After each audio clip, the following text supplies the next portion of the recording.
Manx Radio Podcasts, powered by Shaw. Hello and welcome to the Women Today podcast, a selection of our best bits from the past 5 days. Well, this week we've talked about all sorts, from sexually transmitted infections to osteopathy, the first female police officer on the Isle of Man to abortion. But let's start today with an advocate who's also quite a keen footballer. Well, our guest today began her career as a trainee advocate in the litigation department of Dickinson Cruikshank. She's now a senior associate at Keynes and she holds the title of the first female and youngest ever secretary to the Isle of Man Law Society. She's also a mother of two and a very keen footballer. In fact, she's captain of the Isle of Man's women's team. Gillian Christian, thank you for joining us this afternoon. Thank you very much for inviting me. Oh, it's our pleasure, our pleasure. You moved to the Isle of Man at 16. Did you know even then that you wanted to enter the world of law? Yeah, I think I had my first work experience when I was 15 and I did some experience at a legal chambers in Liverpool. For 2 weeks I had great exposure there, and after I'd done that 2 weeks I knew then that was definitely what I wanted to do. Why on earth law? What was it that grabbed you? Well, I spent quite a lot of time in court over those 2 weeks, and just the variety of the workload, and I enjoyed the court work in reality. That's what I wanted to do. I liked the idea of the pressure in reality, which is quite sick really, but I thrived on the pressure of the experience, and really the variety of the workload and the potential to have so many different clients from different backgrounds as well. So what was it like moving to the island at 16? I mean, it's quite a tricky age for a teenager, I think, anyway. It was a tricky age. I remember being on a Manx Airlines flight looking through the small Manx Tales books to see if there were any adverts for nightclubs and pubs and things. So I was, although I wasn't quite old enough, I had those things in my sights, and so it was pretty nerve-wracking, but it all went great, and I think Manx people are very used to having new people to the island and very welcoming, and I'd never had any problems, fortunately. I love the fact you say that you spent your first weekend on the Isle of Man sunbathing. Yes, on Douglas Beach of all beaches, and I've never done that again anyway. I'm surprised to hear that. I'd have thought you were out there every weekend now. So you went off to university in Hull and then law school in York. Did you always want to return to the Isle of Man? No, I didn't think I'd return here. I used to spend summers in Los Angeles with good friends of mine, and in fact, their family had a legal outfit over there that I always had potential to join. However, I met my husband over here, and I also loved the idea of the fused profession over here, where it's a combination of solicitors and barristers, which meant that I didn't really have to choose, was I going to train as a solicitor or was I going to train as a barrister? I sort of had the best of both worlds. Isle of Man, Los Angeles. Isle of Man, Los Angeles. Wow, that's incredible as a place. Very handy friends to have had. Well, it was great fun, and it was Orange County in Los Angeles, so a beautiful, beautiful place. And I have been back there a couple of times since, but I haven't taken my husband and children just yet. Probably because I'd realised what I've maybe missed out on, but could have done plenty more sunbathing, I guess, in LA. Exactly. So you mentioned that kind of the dual nature of the law profession on the island. I guess that's what we're referring to when we talk of advocates. Yes. So how does it work then? What process do you have to go through? What training do you do to become an advocate on the Isle of Man? The normal process, and the process I followed, was I went to university, I then went to law school for a year. I then came over here and took articles up with Dickinson Cruikshank for 2 years. So it's an articleship of 2 years. And at some time during those 2 years, there's the Manx Bar exams to pass, which is 4 exams in 4 days, so quite hard work. And if you pass those, then you have an interview with the Isle of Man Law Society, and at the end of that, you would hope that they will approve you to be a member of the Manx Bar. So it's usually a 2-year process. So if you join the Manx Bar, can you practice anywhere you want, or are you kind of restricted now to the island? When I first qualified as a Manx advocate, the rules were different, and you could then pretty much automatically qualify in England by simply writing a letter. Those rules have now changed, and if I was to practice in England, I would have to take some further exams in England, albeit not quite as many as others. So what do you think makes a good advocate? I think a lot of it is about client communication, keeping in touch with the client, knowing exactly what outcomes the client wants and keeping them up to date as to where you see the matter going. Obviously, in terms of advocate, you have to be quite prepared in terms of your court appearances, so preparation is key, and knowing when to shut up, frankly, which is probably what I should use now. That's a lesson we could all learn, I think, actually. I always think when I speak to people who are advocates or lawyers or people studying law, that so many people must get into it because they watch courtroom dramas and they love the kind of big speeches to the jury at the end. Do you ever get to do that in real life?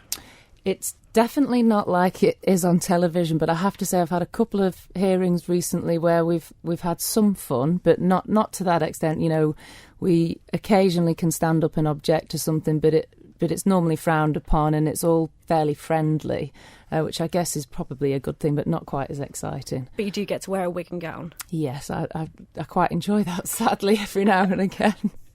Well, alongside being a successful advocate, you are also a very keen footballer, as I said. So how did you start playing football? When I moved back to the island after university, I'd always played hockey at university, and I was fortunate enough to watch the opening ceremony of the NatWest Island Games, I think in 2001. And my father and I were watching it, and I said to my dad, this looks such a great event. I'd really like to get involved, but hockey wasn't part of the NatWest Island Games at the time. So I joined a local football club gymnasium, and that was it, really. 2 months after that, I was in the Island Games, and I didn't know all of the rules, but I got by, just. But 2 months of training and suddenly you're representing the Isle of Man. You must be quite good. I have two brothers, and my oldest brother was a very, very good footballer, and he and my father used to practice in the back garden, and I was the cone. So I spent a lot of my childhood being the cone. I think that meant that I probably picked up some tips in reality. So although I'd never played properly before, I'd been in the garden a long time. That's such an amazing starring role on the pitch as the cone. Well, we are going to talk about your sporting accolades a little later in the programme as well, and particularly your legal work and how it relates to what you do in sport. But for now, tell me what happened when you received a red card in Rhodes. Okay, so I was captain at the time, and for some reason the referee wanted to talk to the captains as opposed to the team managers, and we were in a bronze medal playoff, so for the first time, so the best we'd ever achieved. So we were all very nervous. Unfortunately, both teams turned up. It was the Isle of Man and Åland, and we had the same colour kit. And because we were classed as the home team, we had to change kit. But we didn't have a spare kit with us, and we didn't have a spare kit back at the hotel either. Each player had their own kit. So I tried to plead with the opposition captain for them to change their kit because they had a spare kit with them. NatWest Island Games being the friendly games, etc. Anyway, the captain refused to let us borrow their kit. So the referee said, well, if you don't change kit, you sacrifice the game. So he said, you either change kit or play in these bibs, and handed me this dirty, dusty old bib. And at the time, it was about 45 degrees in Rhodes, and a lot of our young players were quite body conscious. So to wear just a bib and a bra was not acceptable to most. And of course, in the heat, it wasn't the best idea. So anyway, eventually I had no choice, so I had to take this bib. But in temper, I threw the bib at the floor and said, this is supposed to be the friendly games, blah, blah, blah. I went then and did my warm-up and was called 5 minutes later. My manager said, Jill, you better get back to the referee's room. He's giving you a red card. I said, what for? He said, apparently you threw the bib at their captain. I said, no, I didn't throw it at her. I threw it at the floor. And anyway, in comes Tim Glover, unbeknownst to me, who decides to play this live on radio, and I was pleading with the referee, come on, I didn't throw it at her, bring the captain in and you can ask her, I'm sure she'll agree with me. Fortunately she did, and she accepted I hadn't thrown it at her, and he changed his mind. But the headline in the paper was Bras, Bibs and Brawls, and there was a picture of the team wearing these dirty bibs, and I refused to go on the picture, and And as I said, fortunately, the referee did change his mind. And fortunately, I was quite civilised in my discussion with him to get him to change his mind, because it was all aired live on Manx Radio. My parents and husband at the time were absolutely worried about me, and we lost the game. But it's a good story. Are women right to talk about and shout their abortion tales? Well, we're asking that now because since Friday, women have been sharing their experiences of abortion on social media using the hashtag #ShoutYourAbortion. Now, abortion activists say it's to speak out against the stigma and misinformation that still surrounds that procedure. And it all started in the United States, and it was in response to Republican threats to defund the women's health organisation Planned Parenthood, which, among other things, does provide abortion services. More than 70,000 people have tweeted hashtag #ShoutYourAbortion since Friday, and here are just a few examples of what they've said. My abortion was in 2008. It saved my life and allowed me to escape an abusive, emotionally and physically violent man. Hashtag #ShoutYourAbortion. I had an abortion at 17. Not a hard decision to make, but a very hard one to cope with alone. It could have been much easier without the stigma. Hashtag #ShoutYourAbortion. Hashtag #ShoutYourAbortion. I was 11 and raped. Go ahead and tell me I'm in the wrong, but not the 36-year-old man who did it. Go on, I dare you. So today we're asking not if these women were right to have abortions, but should people use their personal experiences to make political points? It's interesting, isn't it, Kate Jo? I think we did have trouble talking about this down in the office because it is an incredibly difficult subject, isn't it? Yeah, I was actually quite shocked at how much just the three of us struggled to talk about this topic. I think, over the last 9 months that we've been doing this programme, we have talked about all sorts. I don't think there's anything that's made us too uncomfortable, apart from maybe Joe's comments about sex robots. But I think it was really, really striking how we all kind of shut down a little bit talking about abortion. And we were all really, really stepping on eggshells, trying not to offend each other. And I think that's the point, isn't it? I always worry when talking about something particularly so sensitive. I always think you don't know anybody else's experience. It's not something that people want to talk about openly, particularly. There is still a stigma surrounding it. And from my point of view, I do worry a lot about offending people unintentionally. Yes, and I'm very honest, as you know, about most things. I've been very honest about postnatal depression, and that was a subject that not many talked about before. And now, obviously, everyone seems to be a lot more open about that.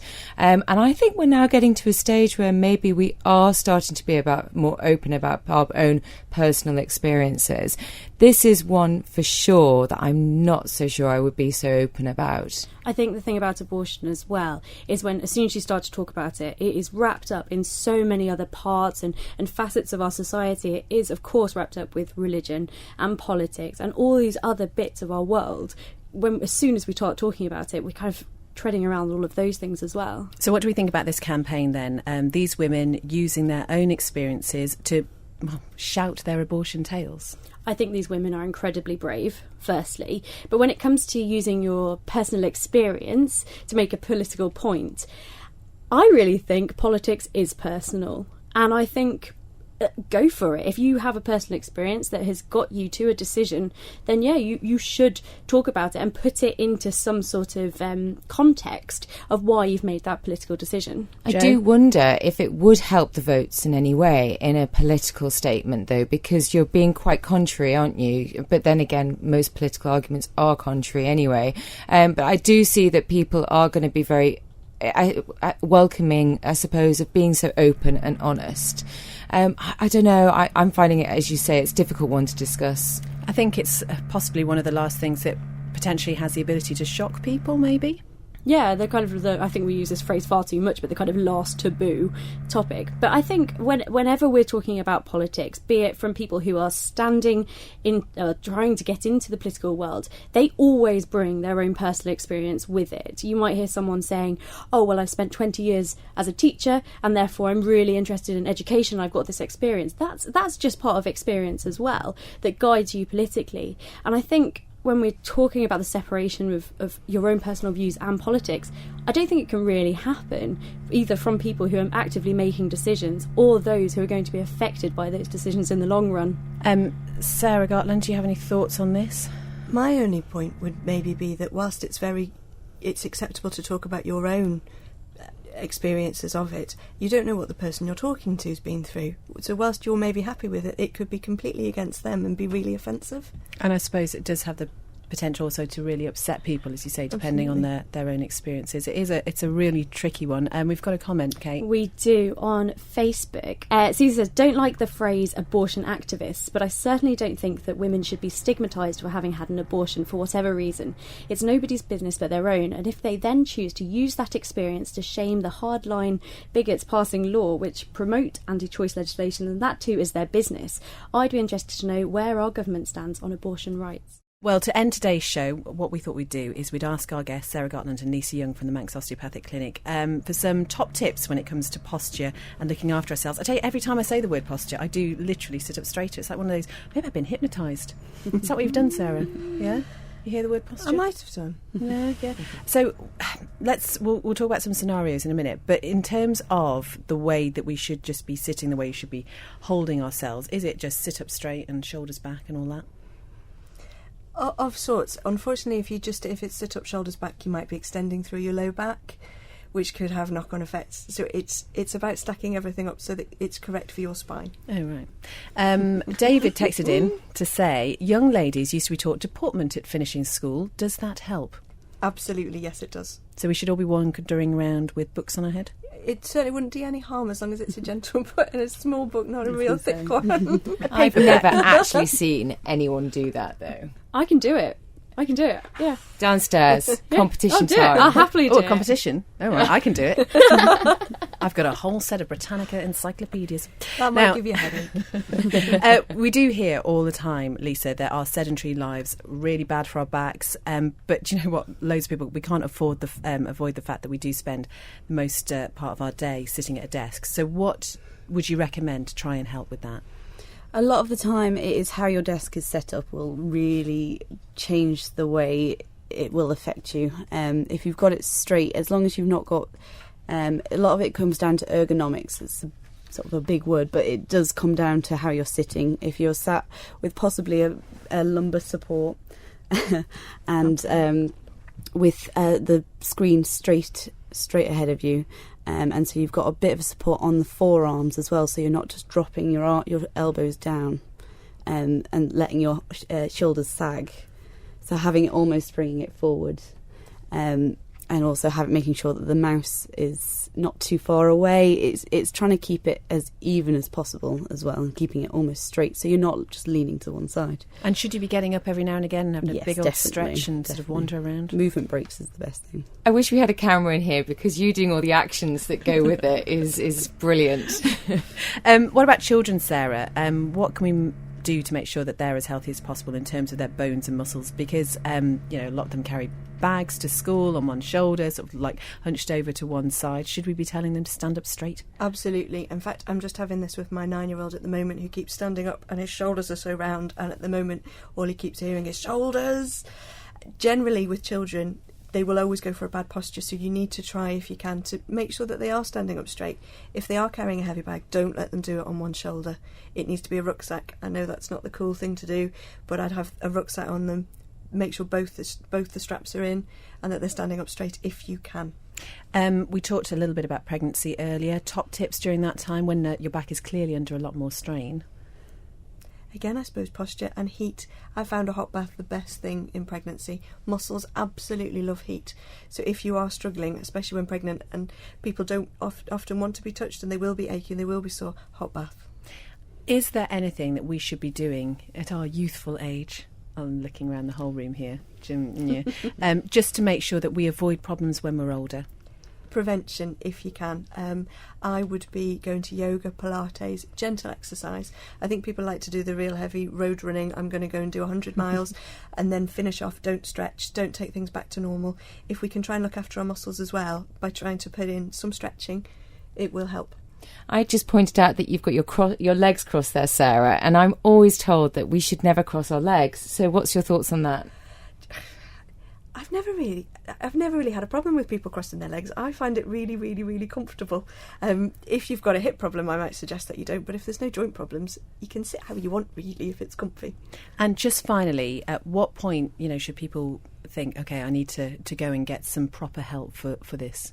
Generally, I would say, as a rule of thumb, if you've had a problem for more than 5 days, it's definitely worth getting it assessed, because otherwise compensation's going to start.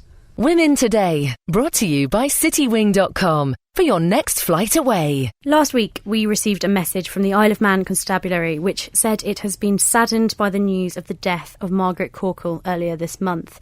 It continued, Margaret was highly regarded in the Constabulary and had the accolade of being the first female police officer recruited on the Isle of Man. She was selected into the force in September 1967 and passed out of training in May 1968. So I've been finding out more from Detective Inspector in the Public Protection Unit, Michelle McKillop. But first I asked Inspector Derek Flint to tell me about Margaret Corkle. She was a very special lady, and in one particular respect she was a very notable lady as well, because she was the first female officer in the Isle of Man Constabulary. Now, there were some auxiliary women officers that served during the First World War in the constabulary, but their service ended when the conflict ended. And there were some in World War II. They came up from London to work in the internment camps. But after that, there was a huge gap before women started to serve in the constabulary. And that was the 1960s that she came along? It was, yeah. Margaret was working for the police. She was a secretary at Ramsey Police Station, and there was also a cadet up there at the time called Pat Moss. Now, she was serving around the same time that Margaret was sworn in, and Pat actually became a constable when she reached her 90th birthday a short while later. So it all happened at once, really. I think it's interesting because Margaret actually had to wait until the regulations were changed to set out the pay and the conditions for female officers, because it was that new. It was that new, and it's crackers when you think that today female officers make up such a large part of the constabulary and constabularies in the UK. But it was a long time coming, and I suppose in the same way that there are still certain aspects of the armed services that are still debarred to women, it's still not cracked yet as an equality issue. Do we know what the statistics are like on the Isle of Man for representation, Michelle? In the UK and Wales, we've got 27.9% of police officers are female. On the island, we're slightly above that, 28%. I know it's 0.1, but it's that little bit more above the UK. So 28% of our officers are female, and quite a proportion of those are fairly recently recruited as well, so we've got quite a lot of young females within the force. Do you think there's a difference between your male colleagues and yourself, of how you're treated, how you're looked at, I suppose? Potentially from the public, maybe. Females do have the benefit of being able to calm certain situations down without antagonising or having another male presence. So, if you've got two drunk males on the street, sometimes a female officer could be best to go and interact with those people. Likewise, two females fighting, generally a male might be more of benefit. So I don't think there's any massive difference to how we're treated, if I'm honest. And I think within the organisation itself, certainly from my experience, there's no massive gaping gaps or issues within the constabulary.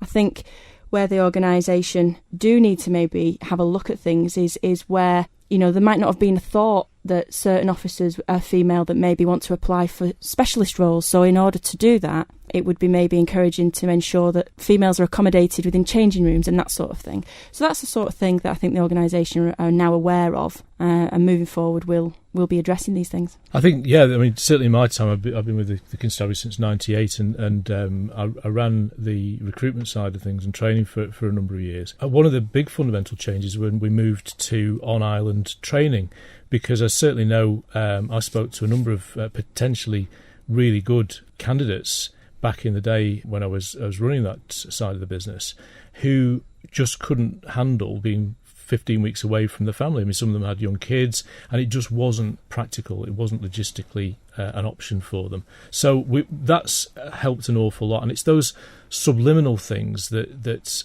actually you don't look at as immediately as a bar to somebody joining, but they are hugely impactful. So once that opened up, then we saw more female officers being interested in joining. And one of the great things for me is over the past few years, we had a little bit of a dip. Carolyn Kinraid, she retired a few years ago, and she retired as a superintendent, and she was the first female officer to be promoted above the rank of constable.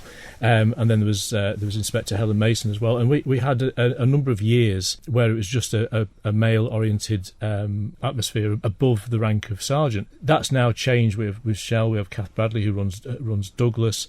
Things are starting to improve, and that's been a real game changer, because without a doubt there are subtleties in terms of the way that women think compared to men think, and it just changed the dynamic for the good at a command level. So I'm looking forward to seeing more colleagues sat around the inspector's table like Michelle, because they are a breath of fresh air. Just finally then, how important do you think it is that we keep people like Margaret Corkle, like some of the other women around her, in mind, these notable figures who really have paved a way for people like yourself, Michelle? Yeah, absolutely. It's significant this year as well, because throughout England and Wales, I don't know whether you're aware, but we're celebrating 100 years of women in policing this year.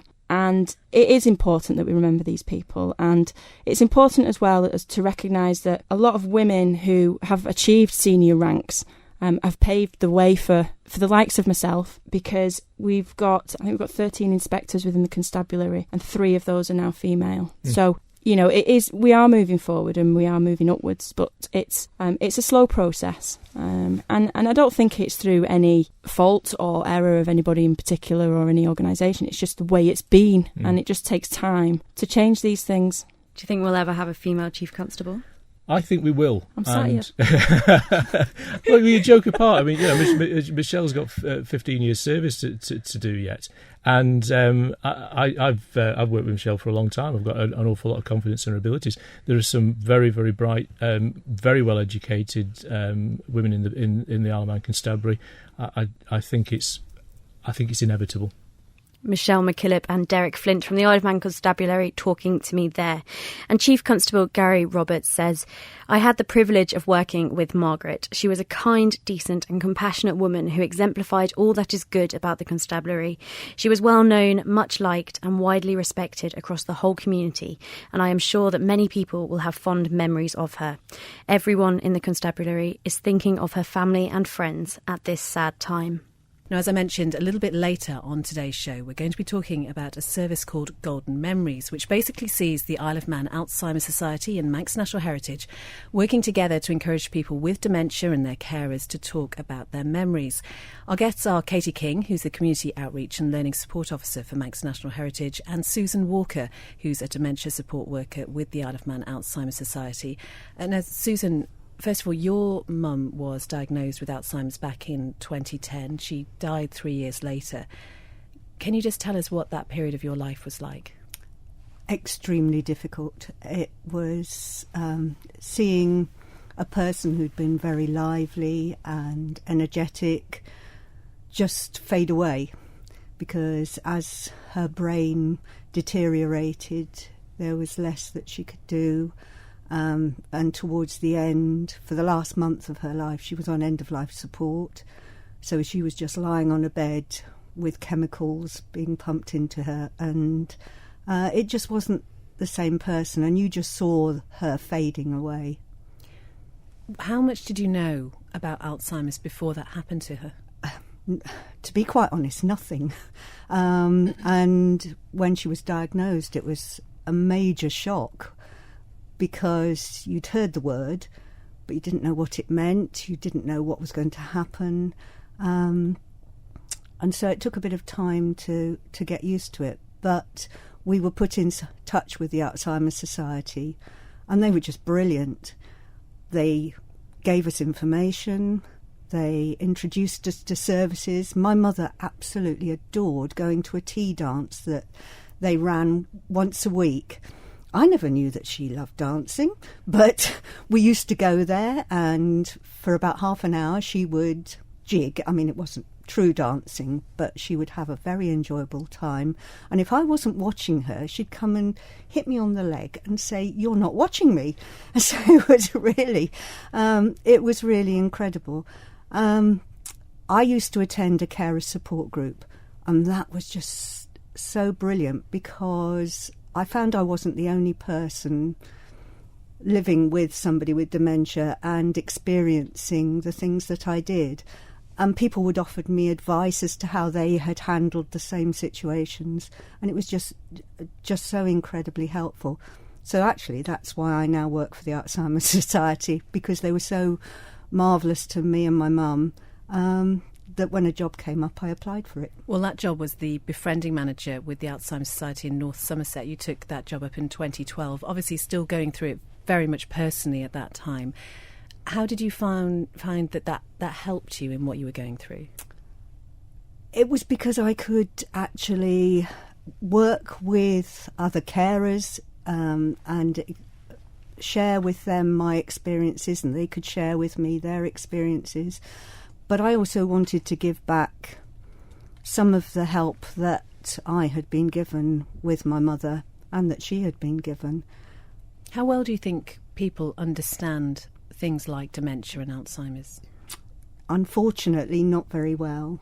It still has a stigma about it, and people almost react as though they think they could catch it, as though it was, a catchable disease. And Mum used to love going into supermarkets, and we would go in and I would take her.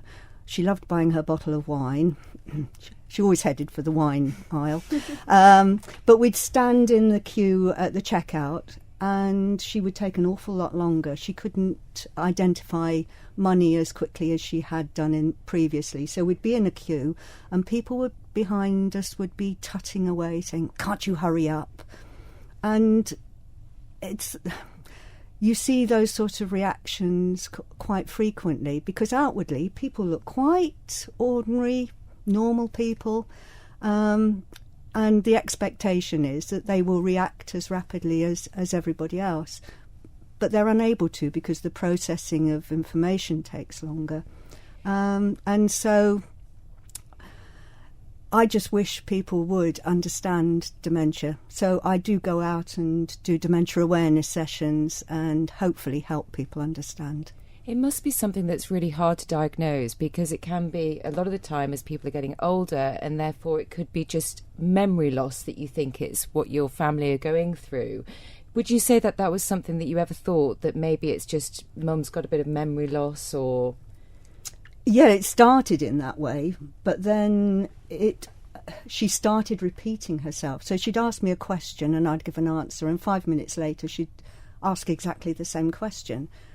And so initially you start saying, "But you've already said that." And she would look quite anxious and say, "No, I didn't." But as it kept on, you became very aware that there had to be some problem. And so I went with her to the GP, although that took us a couple of visits before the GP decided that maybe there should be further investigations. Well, Susan, you moved over to the island after your mum died. What brought you over here? My mother-in-law has lived on the Isle of Man for over 30 years, and we're her only family, so she asked if we would move over. So we came over, and at the same time the Alzheimer's Society opened an office in Douglas, very coincidentally, and I applied for the post of dementia support worker and wonderfully was given it. Well, we'll be talking a little bit more about what you do later, Susan, but we're also joined today by Katie King, who was born and educated here in the Isle of Man. Katie, you went to study history at Liverpool. You did an MA then in museum studies. I love this. You say you always had a passion for history and were stubbornly determined to use your degree as part of your career. Why was that? Well, when I really remember when I was at Liverpool in particular, we had a careers day in the third year, the final year, when everything's getting serious. And there was, it was accountancy firms and law firms and banks, and there was literally nobody there that was talking about history or heritage. And I was thinking, well, I've just done 3 years doing what I love, which is history. Surely there must be a career in that. And someone said, "Oh, teaching. Of course you could do teaching. Go and do history teaching." And I thought, well, okay, but surely there's something else. And right in the corner of this room, there was one lady sitting in a cardigan and with no one around her, and she was talking about museums. And I said, "Oh, of course. That's obvious. that's a career I can have, where I can celebrate history every single day. And obviously, being from the Isle of Man, I've always loved Manx National Heritage, and I genuinely believed that now I'd made this decision, somebody would just write me a letter, probably the V&A in London would write me a letter and say, "Oh, Miss King, you must want a career. You want a career in heritage? Could work for us." And I was genuinely shocked that didn't happen. And then to discover that actually working in museums is one of the most competitive jobs in Britain. Every job that comes up, there's hundreds of applicants. So I then discovered it was very difficult and had to maintain my stubbornness for a good 2 years of volunteering and temporary contracts and all sorts of things, until finally, hurrah, I got a paid job in museums. Well, you worked for a while in Grasmere in Liverpool before coming back over here to work at Manx National Heritage. And I just wonder how it felt getting a job in the field you wanted on the Isle of Man, because, as you say, those jobs don't really come up all that often. Yeah, and I was so lucky. I always say this, I was very, very lucky. I was working in National Museums Liverpool as an assistant curator of transport. I was looking after trains and trams, which probably isn't my expert area. And it was maternity post cover. And I was actually just thinking, right, I'm about to run out of job. I need to move anywhere in the country to find somewhere. And out of nowhere, a job came up on the Isle of Man as a trainee assistant curator. Brand new post. To my knowledge, they hadn't recruited at Manx National Heritage in the curatorial section for about 10 years. And I thought, I couldn't believe it. So I applied for the job and had everything crossed, because I thought, I could come home, I could live with my mum and dad and save loads of money, it'd be amazing. And I was so lucky, because I did get that job, and I know there's a lot of applicants, and sorry about that for everybody else. And then I came home and haven't really looked back. That was 11 years ago, and I've done all sorts of different things at Manx National Heritage, but just so lucky that job came up at that exact time I needed one. Well, now you are the Community Outreach and Learning Support Officer. You took that particular role up in 2009. What is it you actually do? My job is in community learning, so I sit within the education team of Manx National Heritage. I say team, there's just two of us, me and my colleague Anthea. And my job is to inspire local people with the heritage around them. So I can be doing everything from planning big brownie adventures, where we pretend that a ruby's been stolen from the Manx Museum, and we invite 200 girls in and the police to solve that mystery, to working in care homes, doing reminiscence sessions. I do a lot of public programming and events for visitors as well. So it's all about the informal education side of things, the entertaining, the fun, the curious, and working on museum theatre at the moment as well with our in-house theatre group Labyrinth. So that's some of the things I do. It's a very diverse job. Well, talking about reminiscence then, this is where Golden Memories comes in. We are going to be talking about it in much more detail later, but can you give us a brief overview, Katie, of what it's all about? Yeah, so I've been, when I took over the job in when I took on the job in 2009, one of the biggest things I was asked to do by care homes was, can you offer some reminiscence sessions? And I didn't really know what that was, so I looked into it a lot. So we can talk more about that later. But I'd met with Susan last year, mid last year, just when she moved to the island, and she asked whether Manx National Heritage might be amenable to supporting these Golden Memory sessions, which are object handling sessions, using objects from our collections and photographs from our collections to run happy, dementia-friendly sessions. And I said, well, that's really funny, Susan, because that's what I've been doing already, but taking it out into care homes, and how much easier, actually, if you came to us. So we had a trial in October last year that ran right through to now, and we've enjoyed it so much that we're trying to get more people to get involved, because we absolutely love it. And we're talking about sexually transmitted infections, as a strain of the STI gonorrhea, which doesn't respond to antibiotics, has been discovered in the north of England. It's been dubbed super gonorrhea, and a national alert across the UK has been issued after 15 cases were confirmed. Here's Ed Oldham with the details. The outbreak was first detected in Leeds in March. It's since spread, with cases reported in Macclesfield, Oldham and Scunthorpe. Public Health England has detected 15 cases so far, all involving heterosexual patients. Medical experts say the implication is that there's a lot more of the strain out there, and it needs to be stamped out as quickly as possible. Gonorrhea is the second most common bacterial STI in the UK, after chlamydia. And Sky's health correspondent Thomas Moore says doctors fear it may have spread. There is this feeling that although there are only 15 confirmed cases, there are many others that have yet to be diagnosed. The problem with gonorrhea is that you don't always get symptoms. And of course, unless you know it, you can't be taking precautions. So is there reason to be worried here on the Isle of Man? Well, this morning I went to the genito-urinary medicine department at Nobles Hospital to find out, and first asked Senior Health Advisor Amanda Dawson to explain exactly what the infection is. Gonorrhea is a sexually transmitted infection that is caused by a bacteria called Neisseria gonorrhoeae. Generally, it can cause symptoms of, in males, they might have some pain when passing urine. They might notice some discharge coming from the penis. Females might notice some discharge or perhaps some pain, in the lower abdomen. But that's not always the case. Some people have it and have no symptoms whatsoever. How serious is it long term? Like chlamydia, gonorrhea can cause long-term complications such as pelvic inflammatory disease in females, long-term chronic pelvic pain, and in males you can get chronic testicular pain. So if it's left untreated, it can have quite serious consequences for people. So recently we've heard in the UK of super gonorrhea. What exactly does that mean? What that means is there's been a new strain of gonorrhea identified which is not responding to the standard treatment. And historically, over the last generation, gonorrhea has changed. It manages to get resistance to antibiotics. And so in my time in GUM here, we've already had to change the standard treatment 2 or 3 times to respond to this kind of global change in the bacteria itself. So it's got kind of more intelligent, it's smarter, the strain? It seems so, but I think it is very intelligent in that it is adapting and it is becoming resistant to antibiotics.